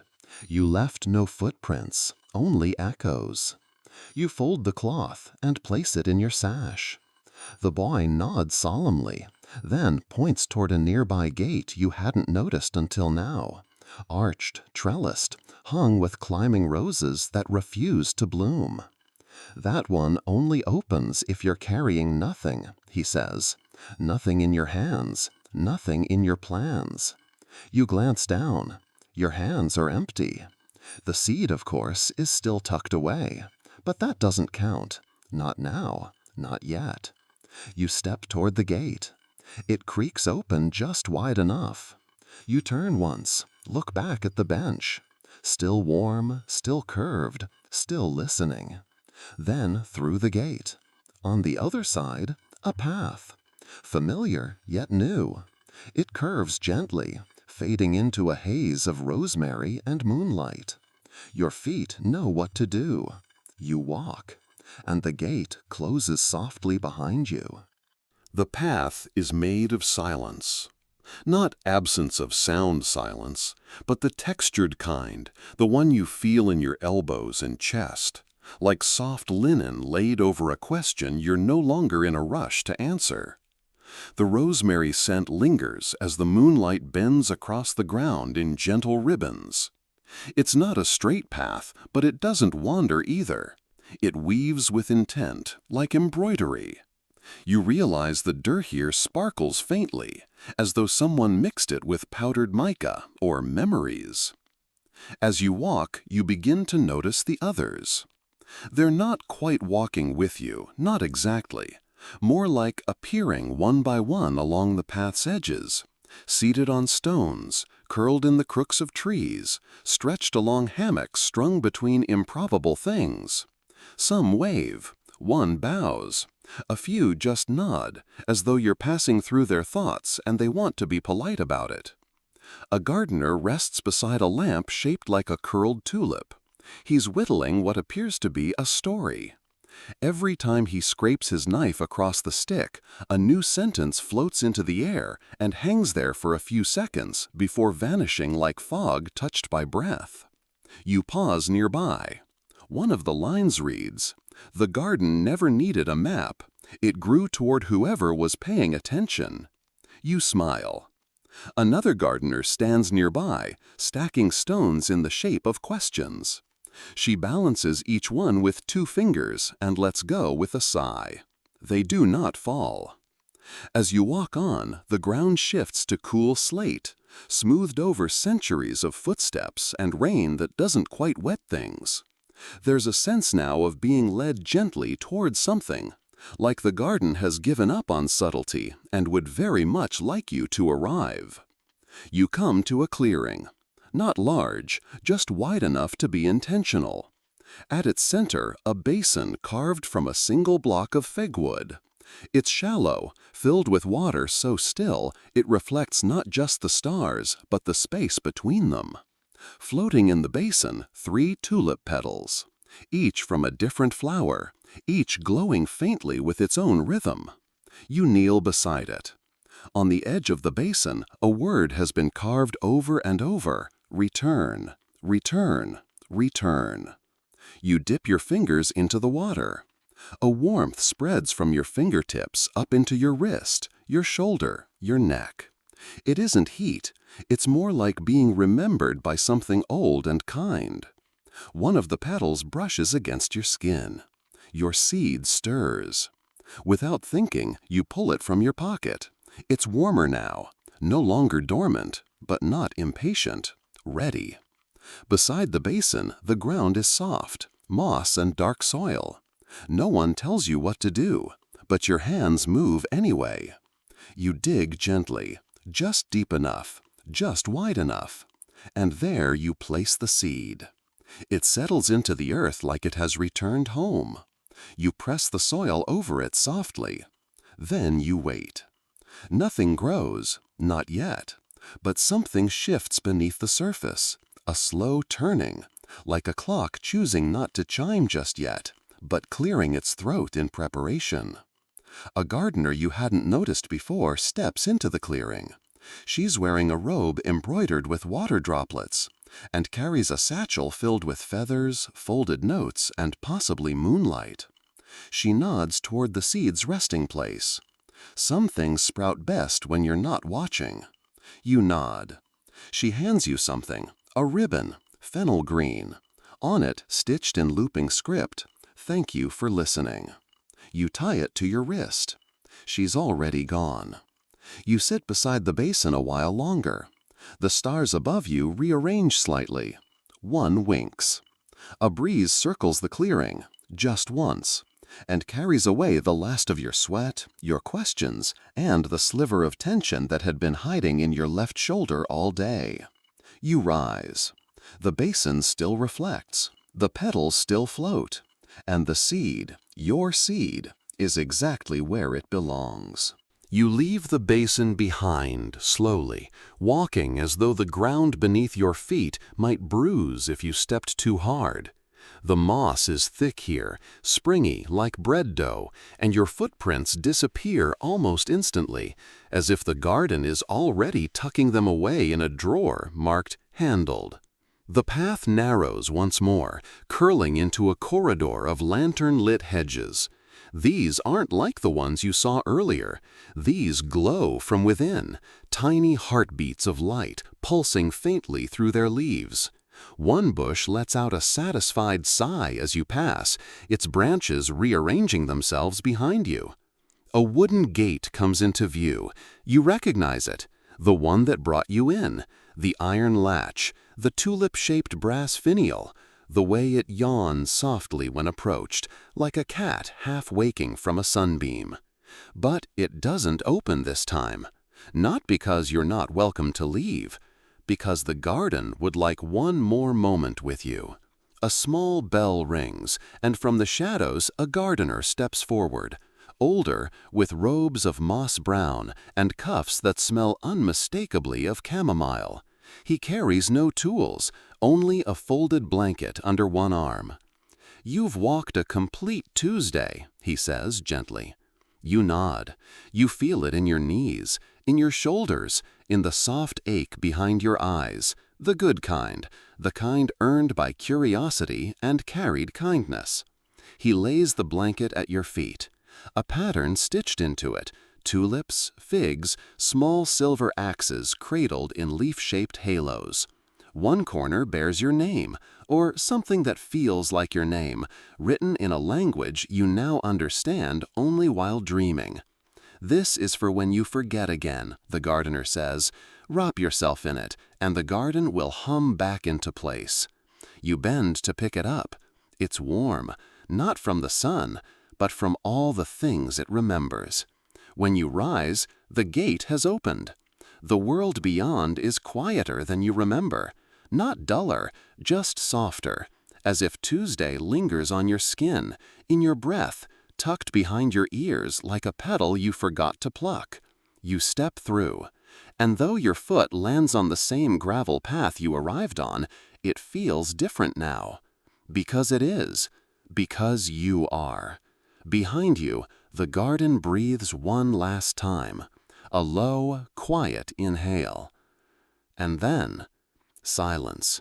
Not the empty kind, the full kind, the kind that's already rearranging itself, planting something new.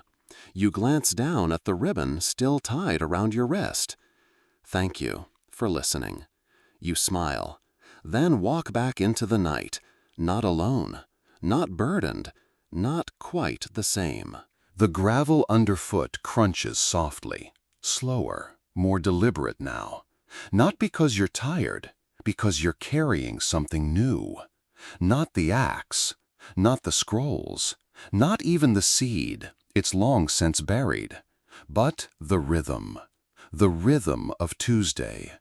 It lingers in the way your shoulders sway, in the way your eyes follow the flutter of a moth dipping briefly in and out of a lamplight's reach. Even the air seems to notice. You exhale, and it exhales back. The village lane is quiet, the stones cool under the moonlight. No carts, no hawkers, no clanging buckets. Just closed shutters, drowsy trees, and the occasional breeze slipping around corners like it's late for a nap. At a small intersection, you pause. A wooden bench waits beneath a fig tree, not unlike the one in the garden. You hesitate for half a second, then sit. The wood is dry, smooth. The tree leans just slightly toward you. A low branch brushes your shoulder. It smells like remembering. From the pocket inside your robe, you draw the cloth you received earlier, the one embroidered with the spiral. You unfold it, slowly. The spiral seems longer now, or maybe it always was. You run your finger along its curves. With each pass, your heartbeat slows, matching a rhythm you didn't know you missed until now. A door creaks somewhere nearby. A lantern lights behind a curtain. But no one calls out. They never do. Not when someone returns from a Tuesday. You close your eyes for a moment, feeling the bench steady beneath you, the wind gentle across your hands. Then, from the folds of your sash, you retrieve something new, a small envelope. You don't remember receiving it, but it's clearly yours. Labeled only with your name and a pressed tulip seal, silver against the parchment. You open it. Inside, a card. On it, your next Tuesday is already rooting. Be gentle with the soil around your thoughts. No signature, just a faint scent of lavender ink. You place the card back in the envelope and tuck it into your sash. Not rushed, not hidden, just kept. A cat walks past, black with one white paw. It pauses, looks at you, and blinks once. Slowly, deeply, like it too has seen the crooked quill. You bow your head, and it continues down the street, tail raised like a comma in a sentence the knight hasn't finished writing yet. You stand, stretch, walk on. The houses are familiar again, the corners soft, the air warm, layered with smells of plum, clay, and candle wax. A world that still spins, but spins more gently now. You reach your door. It's unlocked, of course. It always is on Tuesdays. You step inside. Not much has changed. The chair still leans slightly left. The floor still creaks in the middle. But there's something different in the light. Not brighter, not dimmer, just informed. You set down the cloth on the table. Remove your shoes. Let out one final slow breath. Then, with practiced hands, you turn down the bed, slide beneath the coverlet, and nestle into the quiet. The window is open just an inch. The breeze carries in rosemary and fig. You don't need to remember everything. The garden remembers for you. And already, next Tuesday has begun to unfurl in your sleep. Morning doesn't so much arrive as it leans in slowly, like a polite librarian nudging a sleeping reader. Light seeps around the edges of your window, not too bold, not too cold, just soft enough to coax your eyelids open without making demands. You lie still for a moment, unsure whether it's today or the memory of today you're waking into. The scent of your room has changed. There's lavender, yes, and parchment, but also something else. Freshly turned earth, damp bark, a hint of citrus, the unmistakable perfume of a garden that's traveled home with you. You stretch beneath the blanket, and as your hand brushes the side table, your fingers find something unexpected. A tulip petal, pressed flat, gold-edged, silent. You lift it, smiling. On its surface, barely visible, is a single word: soon. You place it carefully inside a book whose pages have been folded so many times they resemble the garden's spiral paths. Then rise. At the edge of your desk, your sash hangs neatly where you left it, folded, embroidered tulips blinking quietly in the morning light. But someone has added a stitch, a new one, subtle, a circle made of thread so pale it only catches light when tilted just so. You recognize it. The basin. You run your thumb along it once, and it hums, low, private, almost shy. In the kitchen, a kettle waits patiently.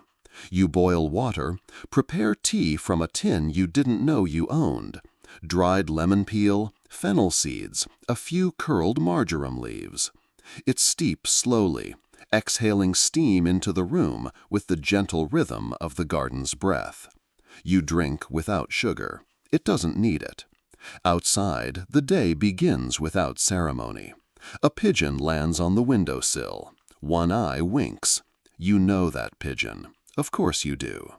It drops a bit of folded parchment and flies off with no urgency whatsoever. You open it. There's no message, only a drawing. A tulip in bloom.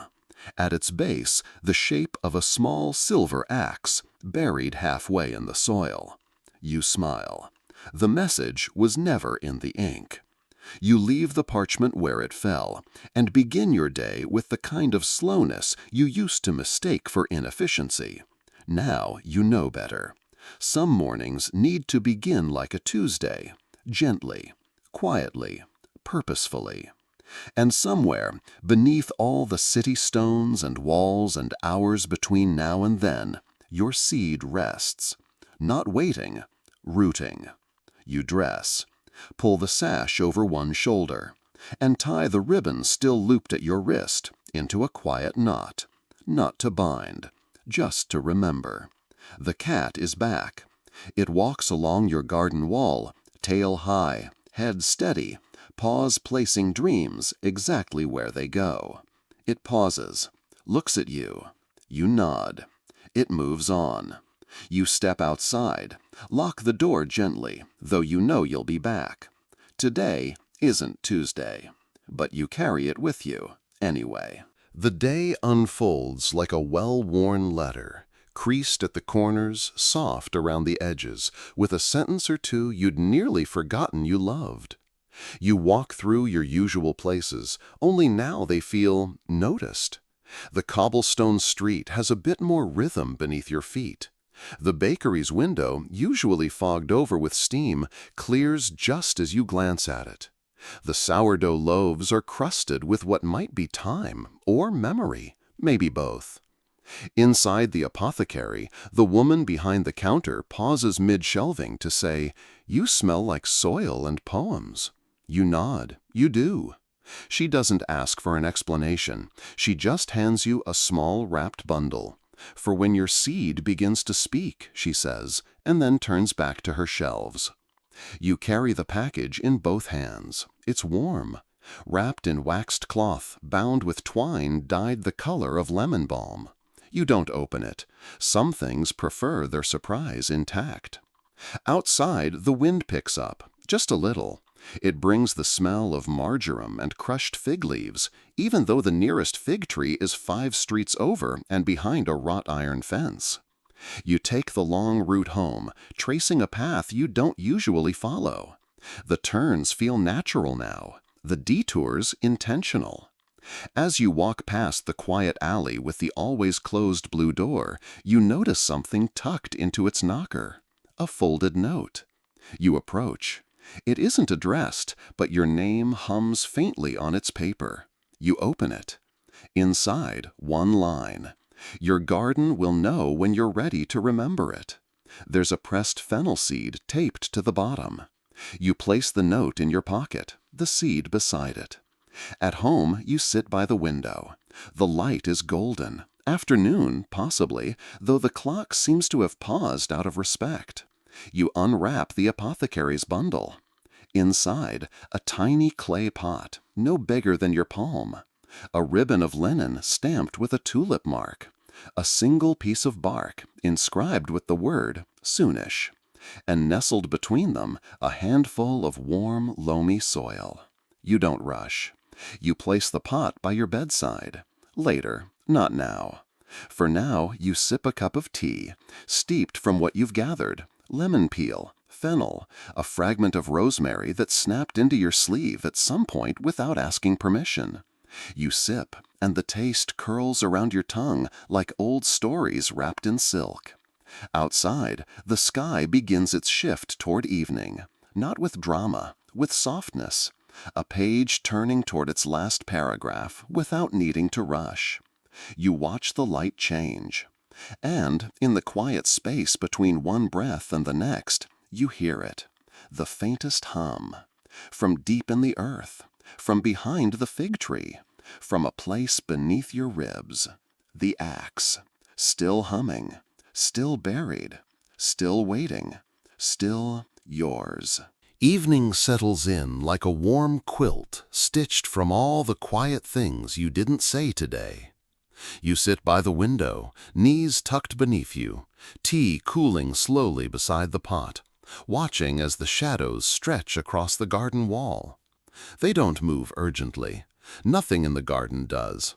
They simply lengthen with the same patience you've been learning to practice. The small clay pot on your nightstand is still. No sprouts, no signs, no secret messages appearing in the soil. And yet, something inside it feels deeply awake. You haven't planted the seed yet, not quite, but the pot knows. It's preparing. You can almost smell the future from here, like damp bark and ink just before it dries. You wrap the linen ribbon gently around the pot. The tulip stamp seems to pulse in the amber light, faintly, like a promise you didn't know you made. The room grows dim. You light a candle, not because you need it, but because that's what the hour is asking for. The flame flickers, dances once, and then burns low and steady, casting a small circle of golden hush around you. Your fingers itch for a pen. You reach for your journal, a soft-bound book with pages that feel like pressed herbs and old thoughts, the kind you only write in when the moment asks nicely. You open to a blank page. The garden is still in you. You can feel it in the way your hand hovers above the paper. Your wrist knows the rhythm now. Not fast, not rushed, just sure. You write one line. The path returns when the breath slows. You don't know where the words come from. You don't need to. The garden never asks for an outline. From somewhere in the walls, the sound of distant wind chimes. Odd, you don't own wind chimes. You pause, listening. They're soft, familiar, almost like laughter from behind rosemary hedges. You smile, because, of course, the garden is checking in, not intruding, just reminding. You set your pen down. Breathe. Reach for the envelope with the tulip seal again. It's still warm. You hadn't noticed that until now. You open it a second time, wondering if the message has changed. It hasn't, but the ink is brighter. Be gentle with the soil around your thoughts. You fold it again, slower this time. Slide it into the book beside your journal. Let it rest. There's a knock at the door, not loud. 3 soft taps. You open it. No one is there. But at your feet, a bundle, wrapped in cloth dyed the color of moonlight, a small note attached. For when you're ready to listen again. Inside, another scroll, a new sash, a small tin labeled simply Tuesday ink. You bring it inside without a word. Place it beside the pot, beside the seed, beside the you that is still unfolding leaf by leaf. And as the candle burns lower, you sit on the floor, wrapped in stillness, knowing that sleep will come soon, and that when it does, the garden will be waiting. Not for you to fix it, not for you to lead it, just to walk it, again, gently. The night deepens, yet you don't feel tired in the usual way. Your eyes are heavy, yes, but not from weight. More like they've been soaking in too much moonlight and need to rest just to sort it out. You rise from the floor slowly, folding the cloth from the bundle with the care of someone folding a goodbye letter they know they'll reread tomorrow. You place the scroll, unopened, on your nightstand beside the seed pot and the tin of Tuesday ink. You don't rush to read it.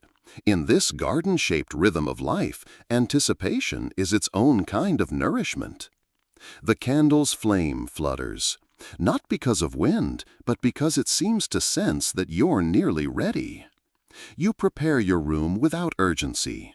Pull the blanket down, turn the pillow just once, open the window the exact width of a tulip stem. The wind that drifts in is cool and peppery. You can smell marjoram and mint, and something that might be old library dust folded into fig leaves. The scent carries stories. At the foot of your bed sits a tiny envelope you hadn't placed there. You pick it up. Inside, a folded petal and a note. If you wake tomorrow and forget everything, plant this. You smile. You place it with the others. And now, finally, you lie down. The bed is familiar again, but also different. It feels like it remembers what it's like to hold someone who just came home from a dream too vivid to explain. The stars outside your window blink, not in unison, but in conversation. You pull the covers over your shoulders, feel them settle against your skin with that same gentle weight as the silver axe once carried on your hip. Your fingers trace the fabric of the new sash beside you, still stiff, slightly creased. It hasn't walked a full Tuesday yet, but it will. In your mind, you walk the garden again. Past the fountain, past the crooked quill, past the tree that grows sideways and dreams in reap language. You see the boy again, sketching spirals in the dirt with fennel stalks. You see the gardener with the spoon-shaped scar, holding a cup of broth that smells like thyme and mild honesty. You see the axe, humming underground, waiting for no one, content. The wind outside shifts. Your eyes begin to close. The seed in its pot pulses once, not with light, but with potential. The sash breathes. And somewhere, in the slow space between thought and dream, you hear it. A voice, not yours, not anyone's, just the garden, whispering, "Well done." And you let go of the day, completely. The dream is not a dream. It's the garden again. But not as it was, not exactly. It's softer here, more abstract. Trees flicker in and out of place like thoughts half-formed. Tulips hover just above the soil, not blooming, not wilting, just existing. The moon is close, impossibly close, nestled like a pearl among a bouquet of sleepy stars. You are barefoot. The path beneath you feels like paper, or maybe memory. Ahead, the fountain bubbles, but this time upward and downward at once. Water drifting like threads, stitching the air into something more complete. You walk. The scent of fennel leads you. Past a row of potted metaphors. Past a bush trimmed into the shape of a question mark. Past a gardener whose face is entirely made of stitched parchment. He tips his hat. You nod. A pigeon flies overhead, trailing a single ribbon. Written on it, in trembling ink, "Not all roots grow downward." You understand. A grove appears. You don't enter it. You remember from earlier, this one listens too closely. Instead, you sit beside a patch of shadow that smells of lemon peel and patience. You are not waiting. You are simply present. Your hands rest in your lap. You feel the seed in your pocket, not heavy, not warm, not whispering, just there. And then you hear the sound. It starts far off, a faint chime, then a hum, then something softer, like the breath of a garden rearranging itself beneath the surface of the world. You look down. The moss under your feet is glowing slightly. Not bright, just enough to show that it remembers you. One by one, gardeners arrive. Some you know, some you only almost remember. One nods and places a stone beside your foot. Another braids a stem of thyme and lays it across your shoulder like a promise. No one speaks. They just sit with you until the entire garden is gathered. And in the middle of this stillness, someone lights a lantern. It's not flame, it's not electric.